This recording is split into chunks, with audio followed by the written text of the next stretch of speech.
اتكشف إن المكان مش متجهز بالشكل الكافي. اتكشف إن الاعتماد على نعديها كان أكبر من الاعتماد على السلامة. واتكشف إن التحذيرات اللي اتقالت قبل كده ما خدتش حقها من الاهتمام. وفي اللحظة اللي كان المفروض فيها كل باب يبقى حل، لقيت الحلول قليلة، وبعضها متأخر، وبعضها أصلاً ما كانش موجود. الناس اللي كانت جوه، منهم اللي حاول يهدي غيره، ومنهم اللي رجع خطوتين لورا وهو مش فاهم يروح فين، ومنهم اللي فضل ينادي على أسماء قريبة منه، كأنه بيحاول يثبت إن اللي بيحصل مش حقيقي. لكن الحقيقة كانت أقسى من أي توقع.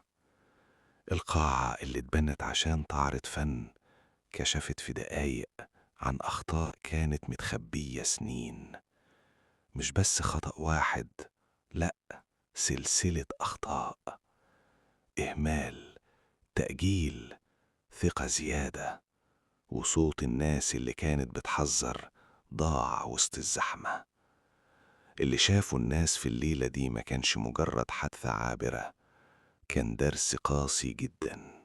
درس اتدفع فيه تمن كبير. ويمكن عشان كده كل مرة يجي اسم قصر ثقافة بني سويف، الناس ما بتفتكرش بس العرض، بتفتكر اللحظة اللي المسرح سكت فيها.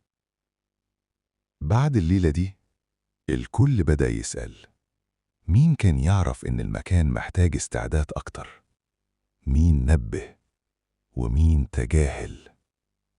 الأسئلة فضلت معلقة، والإجابات حتى لو اتقالت ما رجعتش اللي حصل ولا مسحت أثر الليلة من ذاكرة الناس. لكن في سؤال أخطر من كل ده، سؤال فضل يطارد كل اللي حضروه. لو كان باب واحد اتفتح بدري، كان ممكن الليلة دي تنتهي بشكل تاني. لسه السؤال ده موجود، ولسه صدى الليلة دي مسكتش.